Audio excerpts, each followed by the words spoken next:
Hello and welcome to the Green Room, brought to you by Sweet Noise, your all-access pass to the music industry. I'm your host Pablo, and this week I'm joined by Gabriel de los Santos, a man who deserves just as much respect as his name demands.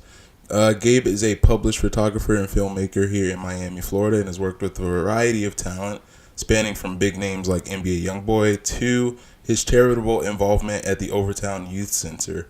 This week we're going to be discussing how exactly our guest was able to break into the creative industry here in Miami and his tips he might have for anyone else who's looking to do the same. After that, we're going to discuss an issue that's worth talking about in any industry but is more pertinent now than ever in music, and that's, should we support artists who do things that we don't necessarily agree with morally condemnable artists. After that, we're going to do a quick little speed round of just some interesting topics. Sound good to you, Gabe? Yeah, man, I'm down. Let's do it. All right, we're locked in. All right, so Gabe, my first question for you, off rip, because I gotta know how you feel about the new Drake album. Oh man, actually, I mean, this started off as a joke, but like, all right, like when Pusha T dropped the diss track on Drake, I was like I'm like flabbergasted, like my gas was flabbered, and I decided that, all right, when then Drake dropped the new album, I wasn't gonna listen to it until he posted a picture of his son at the park. No way. So I'm actually boycotting the album at this point until Drake posts a picture with his son on the gram. But so until Drake posts a picture on his son on the gram, you're not gonna listen to Scorpion? Not the whole album, only the songs that were like the singles that were released before the album was released. I like Drake's music a lot. Like I don't think you can physically not like Drake's music. Yeah, right. Because like he the way he like his team is amazing. It's just the formulas. You're exactly. A human being. You gotta like the formula. Yeah, it's like he hacks into certain patterns in your mind that you will find pleasing no matter what. Drake's a robot. Is that what you're saying? No, yeah, he is. Like I remember when I first heard of, like I fought off liking Drake for a long time. And no way. Why'd you fight it? I don't know. I mean, because I didn't really think he was like at the very beginning he would come out with really catchy things and this and that. But like I'm more into soul food. Like I'm more into like Lauryn Hill, and I find Kanye at times to be more like soulful. Oh, even like Chance the Rapper. Like people who go like really in depth about like existentialism and about life and about struggle and triumph. Drake is more like, in my opinion, he's more of like a flex kind of rapper. He's somebody you listen to when things are going really good for you. Or for sure, yeah, definitely. Yeah. Or for sure, definitely. At least like a pop rapper, like, as the boy said himself, he just raps and it goes pop. Yeah, exactly. And he's really gifted. He has a great team around him. But yeah, like, and I do enjoy his music a lot. God's Plan, like the video and the song. So you're telling me you haven't heard In My Feelings? I have. The whole song, right? Yeah, I have heard it, yeah. Okay, of course. Yeah, people have played it in my car and this and I remember it was a funny conversation, but yeah, I've heard it. It's a really catchy song, but honestly, what the hell are you talking about? So, just to wrap up this part of the interview, your official opinion on Scorpion is that you're not listening to Scorpion until he drops a picture on Instagram with his son in the park. Yes.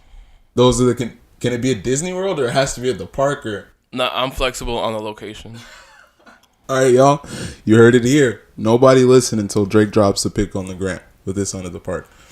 That's just the first question I had to know, Gabe. So to get to the serious stuff, why don't you tell our listeners a little bit about who you are and your role in Miami as far as a creative and what you do?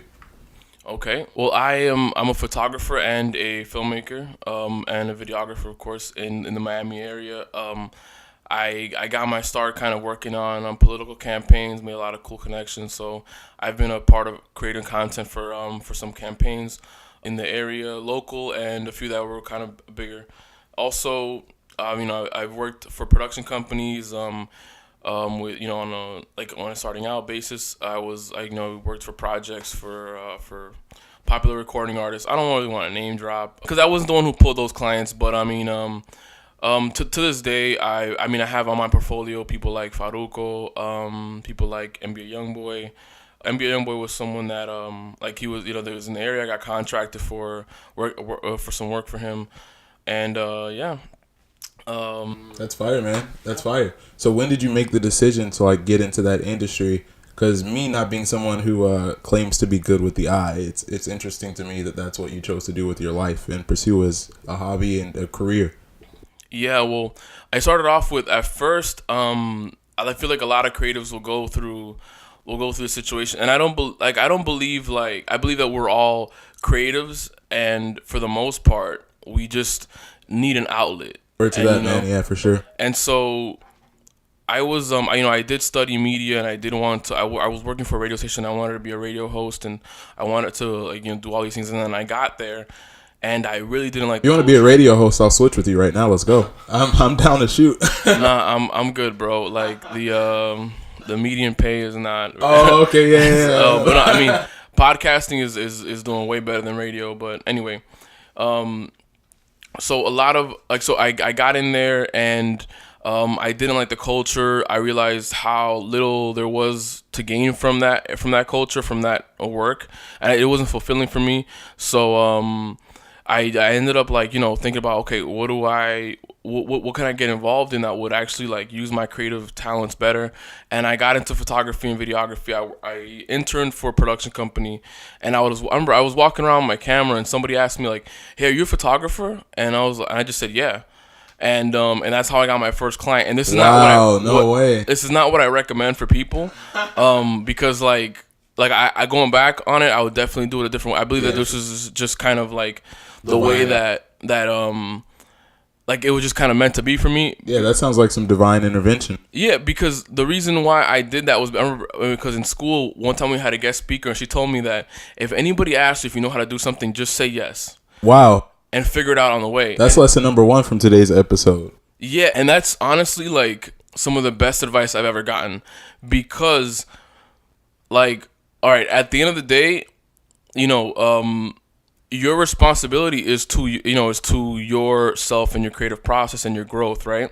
So if you don't know something but it's learnable, it's something maybe you can subcontract or get help with, in my opinion, if you're starting off, just say yes, figure it out along the way, and if the client doesn't have an issue with it, and they like the product, then you'll be fine. Yeah, because ultimately, what do you have to lose, right? The worst case scenario, you end up back where you are now. Exactly. You already you would have lost the client anyway, instead of actually giving yourself a chance, and that allowed me to to do some work that was pretty important and meaningful and rewarding, and did pay dividends for my career. Yeah, I mean, I actually saw something on the internet yesterday that shook me. It was somebody was tweeting, people less dope than you will succeed more than you just because they have no shame, because they're not afraid to just take stuff. And that shook me because I've seen it happen where people I know who aren't as good as me creatively or just as smart, are succeeding more than me just because I'm shook, telling myself I might not be ready for that. It's funny, all right, finessing is kind of frowned upon or at some places or overly celebrated in other places, but you gotta understand something. Okay, The Gentleman, if you ever heard of the movie Catch Me If You Can? Yeah, for sure, with Leonardo DiCaprio? Yeah, I forgot the name of the guy who it's based on, but he actually did some speeches for Google, and it's on the internet, it's on YouTube, it's really good. But he talked about the reason why he was successful is because he started off at 16. Right, and he was just too dumb to know that this was not supposed to work out, or this is unlikely. This is a very unlikely accomplishment, to basically be a con man and write fake checks across the world, and travel across the world. He impersonated a pilot, a surgeon, and got because we all know that's ridiculous. Yeah, that is ridiculous, but in a way.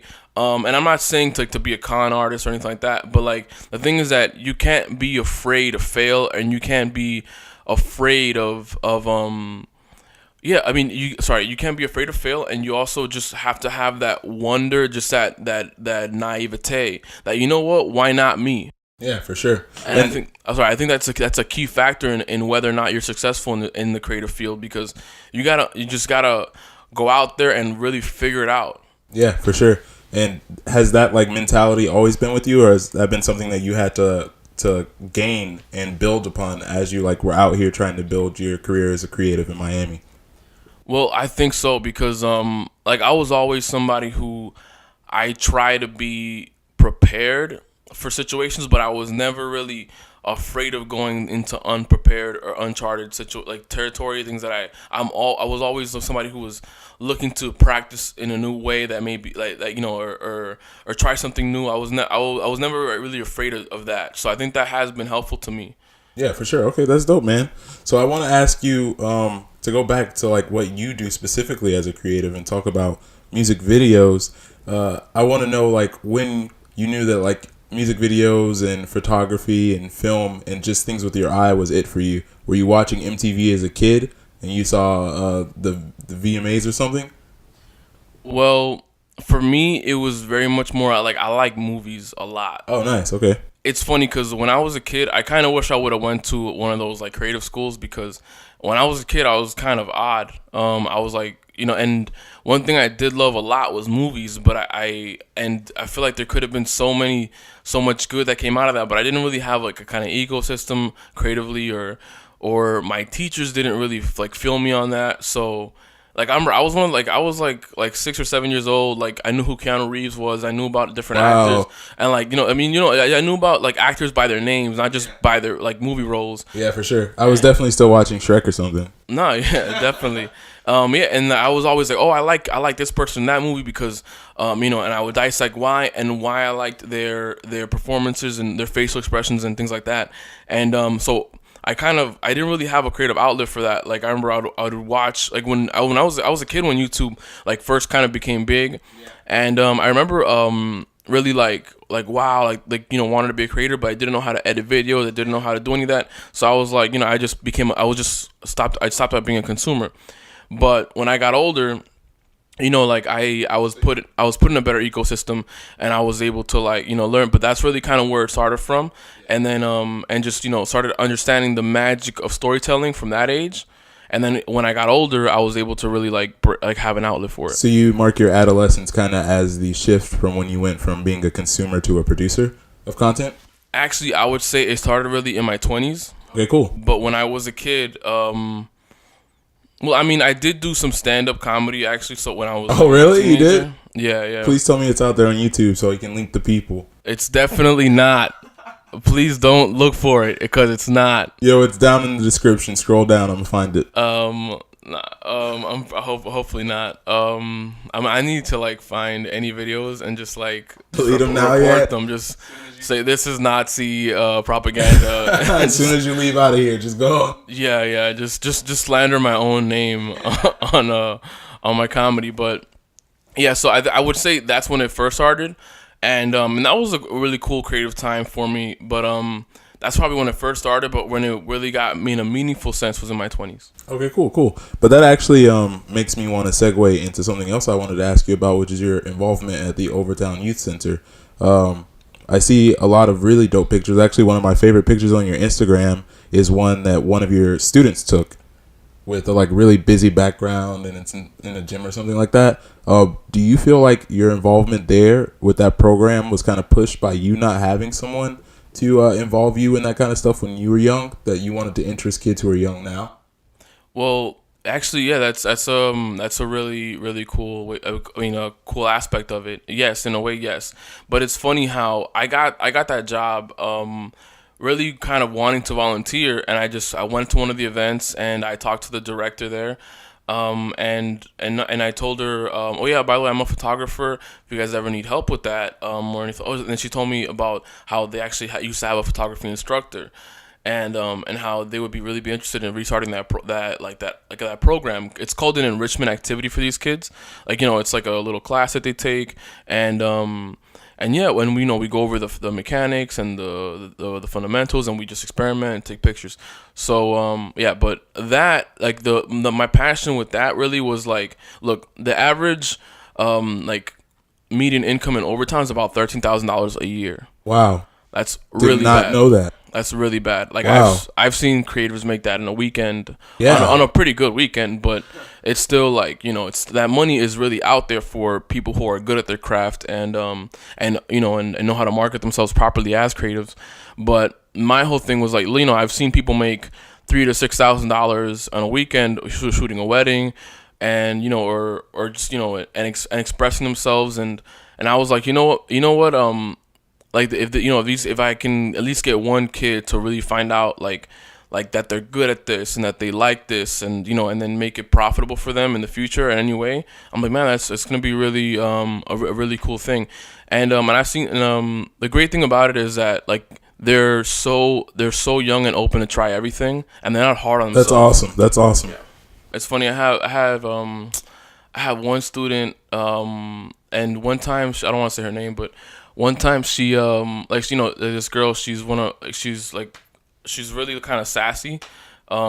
She's like Puerto Rican, and she's funny, but this one time she took a picture of this kid, of this other girl, and the girl was like, she's, oh, let me see it, and she showed it to her, and she's like, ew, I look, oh, I don't like, I look bad, or I look ugly or whatever, and she's like, well, that's your problem, and she walked away. And it's funny because it's funny because she wouldn't let that person bring her down about her picture. Like, she took her picture, and she used proper composition, and she framed her up properly and everything, and she did what she was supposed to do. And this girl was like, oh, that's a bad picture, and she's like, no, that's your problem, like, that's your face, I'm a photographer, like, I'm not a plastic surgeon. So I like that about her. But is that a photography joke? I feel like y'all say that. I'm a photographer, not a plastic surgeon. I mean, I don't know if other people say it, but it's true. Like, some people will be like, oh, like my double chin and this and that. Like, look, man, like that's that's not something I'm readily able to fix. Yeah.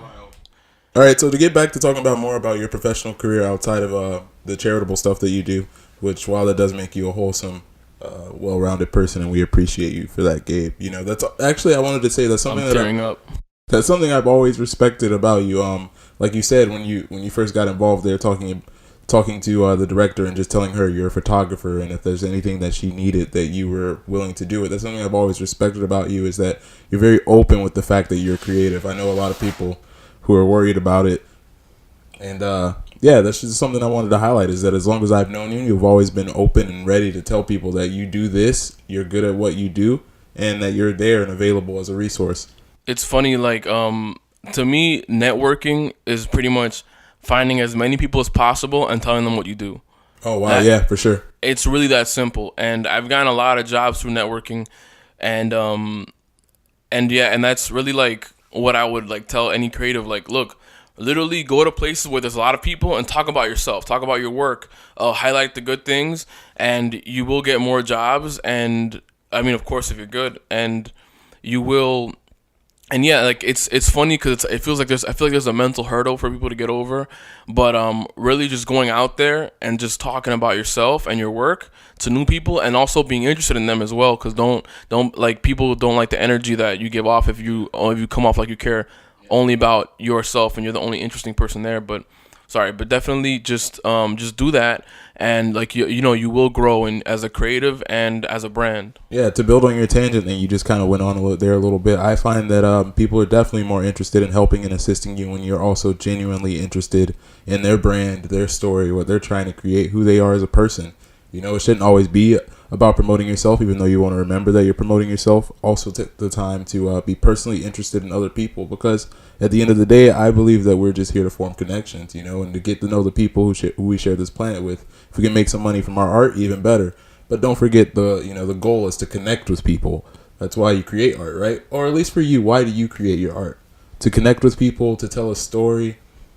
Yeah, well, I believe the purpose of art is to make you feel something. Okay.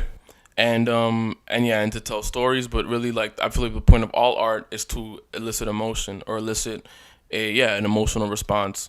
So in my opinion, the way I look at my art is really more just it depends also it is created by what the client wants. But one thing I feel that I'm good at, I feel like I'm good at drawing out emotion in the work. I can put the right words together to go along with the visual that make you feel what you're supposed to feel from that.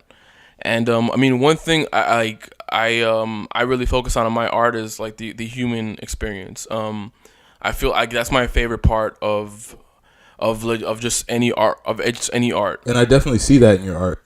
I appreciate it. Yeah, for sure. The thing is that, like, I believe the human experience is to struggle and to triumph. Wow, man. In that order. And, in that order. Yeah, and that is and anything that like that's why I feel black culture is just so dominant. Cause like I had this conversation. I told my sister. I told like actually, black people in a way are not in a bad way, but like are overrepresented in pop culture, which is dope. I would actually kind of agree with you in a way for sure. Yeah, you know, in a very specific way. I want to say on record. Yeah. Not in a negative way at all, but just because black people are only 13% of the population. Yeah. But like, if you look at the top 100 or the top 10, everything kind of follows black culture. You know, the clothes that people wear is influenced by streetwear. You know, exactly. I heard a country song that was top 10 that sounded like a hip hop song. Oh, for real? And it had hi hats. You know, the hi hat sprinkled. I haven't heard. Yeah, they had an 808 on there. Oh, word? They're still singing about Chevys though. Oh, okay.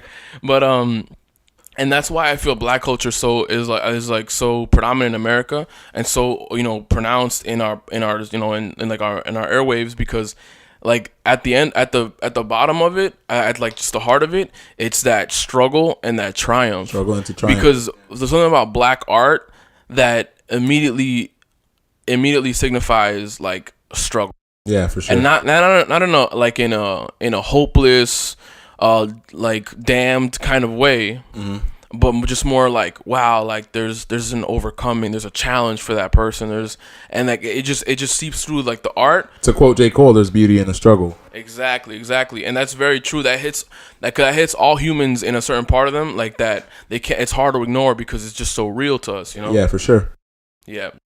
So to tell that human experience and the struggle through triumph is always a goal of yours, but how do you take that personal goal and that personal feeling of trying to communicate that into working with different artists and different brands? How do you make that unique for every shoot that you're doing? Well, definitely, I try to focus on facial expressions and direct properly, direct accordingly, and very much just I try to be a little bit hands off in certain ways because I like the rawness of certain visuals and certain things. When you just leave people to be them. Yeah, I'm not like when I direct or when I'm very much like if you ever work with me, I'm the kind of person who's like I'll tell you kind of like just a vague generalization and then kind of watch how you do it, and then if I feel it, I slightly refine it, but I try not to like have you leave the integrity of what your performance is, and how you understand the instructions.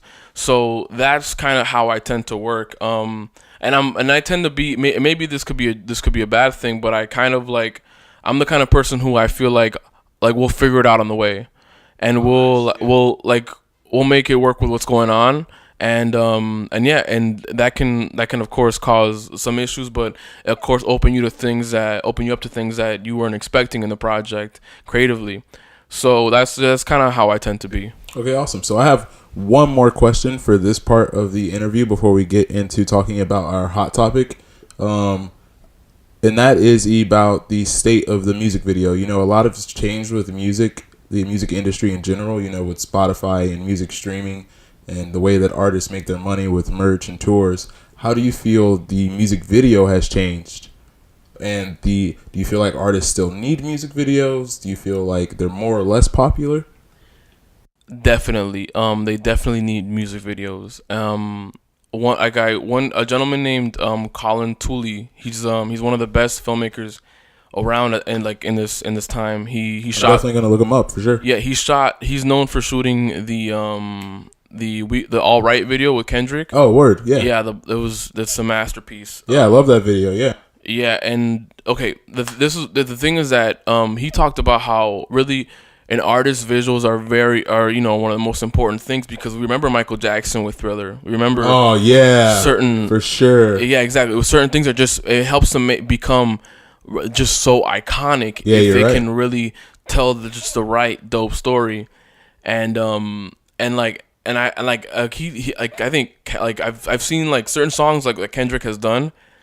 I've liked them way more because of the video. Like All Right is one of my favorite songs, mostly because of the video. Element for me. Because because he also has another song that he did with Flying Lotus, called Never Gonna Catch Me. It's also an amazing video, and Kendrick is somebody who really cares about his visuals, but what I'm trying to say is that like like the God's Plan, like that song, that song went to one of the best songs of the year to one of the best songs of the decade, because I understood it so much better with the video and what Drake was trying to do with the song. Yeah, for sure. And shout out the director of that video, Karina Evans. Yes, she's killing it. Absolutely, like she's a hero of mine. I actually watched an interview of hers to prepare for interviewing you. And you know what's crazy is she also talked about the human connection and trying to convey that. Yeah, I just want to make something very clear. I'm nowhere near as talent. I mean, as accomplished as. I think you're as talented for sure, man. If you guys have to go check out his Instagram, what's your Instagram, bro? Gabe X Santos. You guys have to check out his Instagram and be judge it for yourself. I think you're just as talented, bro.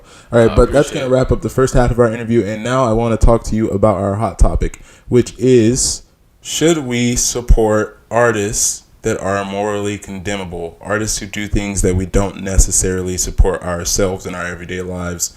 So when I say that, I mean artists like R. Kelly, who has been in a lot of trouble, artists like Chris Brown, who has been in a lot of trouble, and artists, controversially enough, like XXXTentacion before his passing, which first and foremost, R.I.P. X.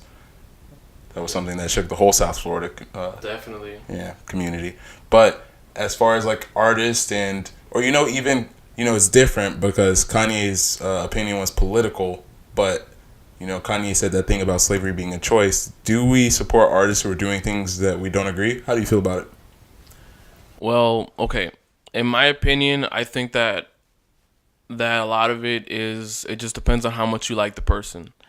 How much you like the person how much you like the artist as a person. Because like Chris Brown, he's pretty much fully recovered from the whole Rihanna situation, whatever happened there allegedly. I'm sorry, you mentioned XXXTentacion. A lot of that stuff is I mean, he does have a rape allegation. Yeah. But none of us were there. That was all. It was all. Especially in X's case. Especially in X's case, it was all alleged. He was never convicted.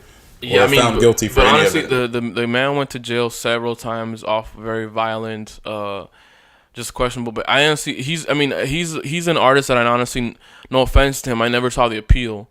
Is that really true? I mean, for me personally, I thought that X was a huge personal inspiration, and I was always someone that was a little morally convoluted because I wasn't sure about how to feel about his allegations. And then he puts out a beautiful album like 17, which is one of my favorite albums of I think it was 2017. The thing is that honestly, when he started feuding with Drake, and for me that felt like clout chasing, and then he shaved off his eyebrows not long after that. Yeah. So I was like, I just honestly wrote him off as an art. Maybe I was wrong, I probably was. But when those are my first two things that I saw of him. So I was just like, I didn't take him serious as an artist. Yeah. Okay, but I know he has a lot of love and respect in the music community. So God rest his soul. I mean, yeah, you can't live here in South Florida without knowing somebody or knowing someone who knows someone who knew X. Yeah, I mean, he lived like 40 minutes probably from my house. Like, I mean, in Miami, everything's like 30 minutes away. So, yeah, he's, I understand definitely the dilemma that people have with that. In my opinion, I think it's best for us not to support artists that we feel are doing morally reprehensible things, because it gives them the motivation to better themselves as people. In my opinion, Chris Brown had very little support. The few months, probably the whole year after the Rihanna situation happened, and then slowly regained it, and then now he's doing really well. But I think that period of time where he didn't really, where people really weren't messing with him, really, helped him just look at his life and reevaluate some things. I mean, I wasn't there, but I'm just assuming. And also, I mean, R. Kelly, honestly, R. Kelly, I think R. Kelly, you should take him for what he is. R. Kelly's a freak. And he owns it. That's the funny thing. I think R. Kelly is hilarious. Whenever I hear an R. Kelly song, I know he's like that like kind of like that uncle. That's Yeah, I was kinda, gonna say he's the uncle, but yeah, he's like I that wouldn't- pervert uncle, bro. I'm sorry, no offense to him, but like, no offense to any pervert uncle out there, I guess. yeah, yeah. I mean, oh damn. Well, like he said, look, there's a song called "Marching Band" by R. Kelly. It is like, it is up there with like one of the most dirtiest songs you will ever hear. He said something. He said, "I put it on her chin like a violin." The fuck? Like, I'm just like, yo, I actually love like R. Kelly and R&B, so I don't know how I missed that one. yeah, man. It's called the Marching Band. That's like, to me, R. Kelly is just, it's just funny, like, you know, because of the whole Dave Chappelle like joke that he did with him. Like, R. Kelly really is like just like a really really freaky sex symbol who. So R. Kelly doesn't count for this conversation. I mean, for me, no, because I think I look at him like that's hilarious. Like I think he has like he's done some like questionable things. Yeah, for sure. But No doubt.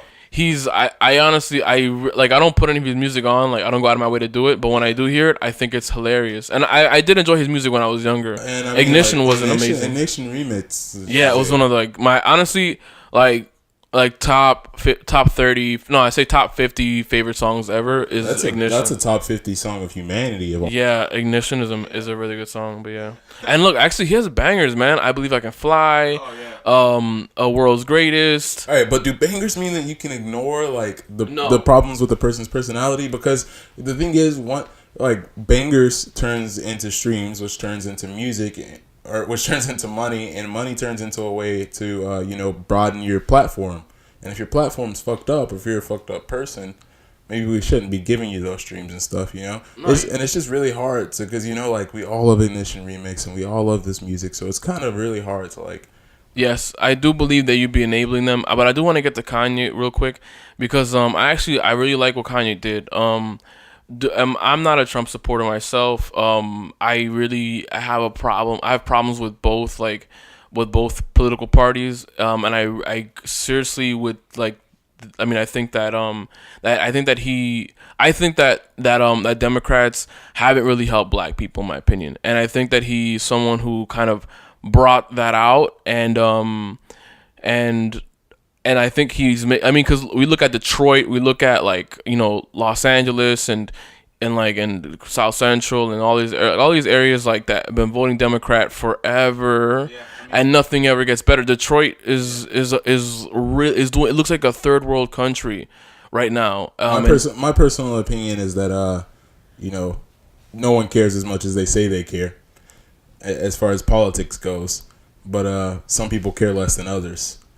Yeah. And as far as I think we all knew what Kanye was trying to say. With the slavery was a choice thing, but I also think that he really should have taken, like, when you're Kanye West, you have some kind of responsibility to, like, really make your thoughts before you broadcast them coherent, because it's so easy for people because I think Kanye's intentions were good. I really fuck with Kanye as an artist and as a voice. I think that his intentions were good, but when you're Kanye West, it's really easy for people whose intentions aren't as good and clean to misconstrue your words and use it to make that you a symbol for their movement. It only takes one black guy for people to say, all black people agree with us.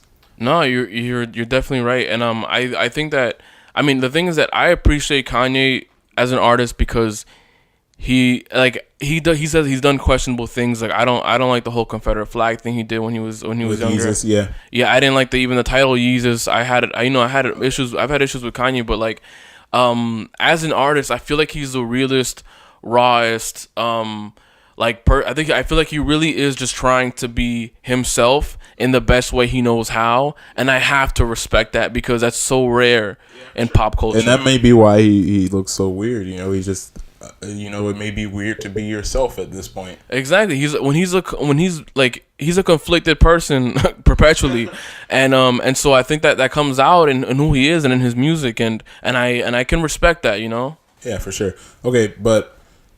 Yeah, it's just different though because Kanye is like that's a political opinion, Yeah. I mean, it's not a questionable character in my opinion.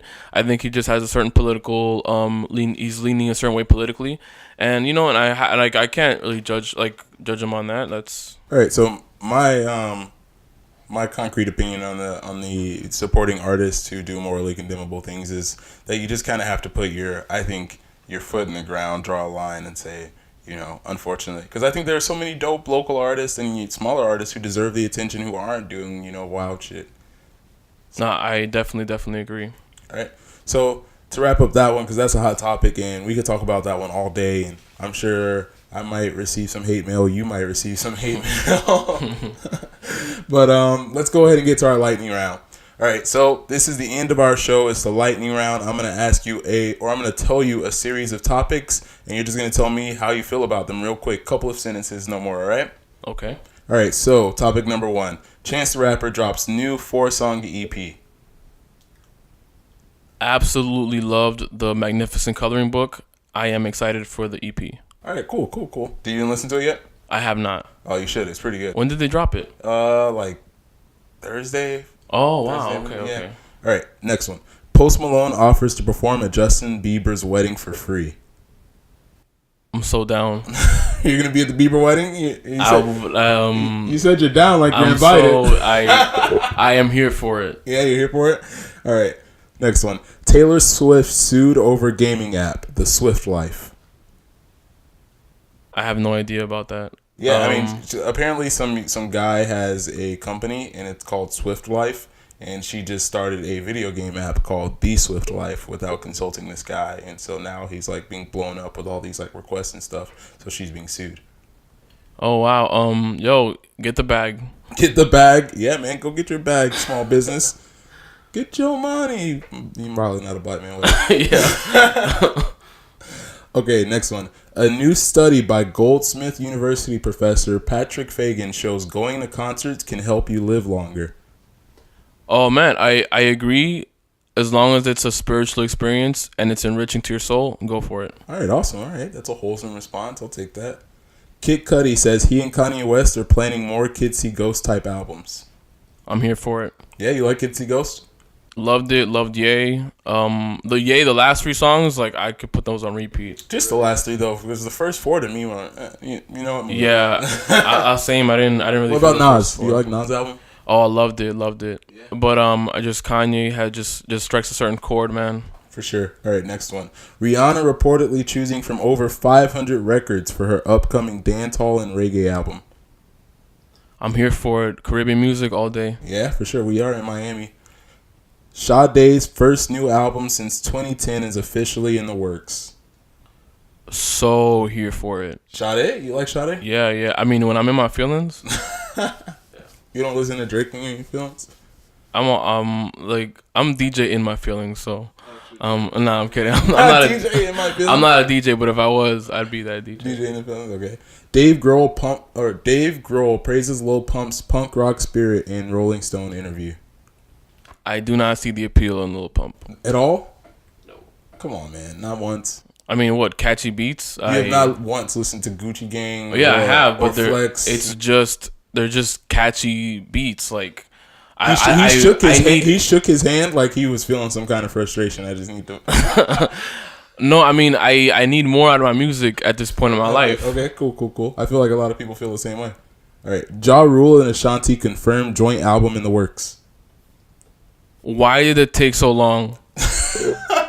I need a Ja Rule and J-Lo album, but if I can get a Ja Rule and Ashanti album, like please. I needed this back in 2008. Right? Please, like just 2004 or something, man. Like early 2000s, Ja Rule was making songs with all these girls. I'm sorry, I know this is rapid fire, but no. It was one like we need more of that. We need. I'm sorry, I know. Like a pause. Like I know whatever. It may not be a manly thing to say, but like Ja Rule and J-Lo and Ja Rule and Ashanti. Like I'm sorry, dog. I need more of that. I'm just being real. It's undeniable bops. Yeah, it needs to be here. All right, so that wraps up the end of our interview. I want to thank you all for listening, and I want to thank my amazing guest, Gabe, for coming through today and talking to us about his experience as a creative and also chopping it up about how he's not listening to Drake albums until he posts a picture with his kid in the park. Thank you so much, Gabe. All right, for sure. Thank you, man. Thank you for having me. Thank you, man. Thank you for having me. Thank you.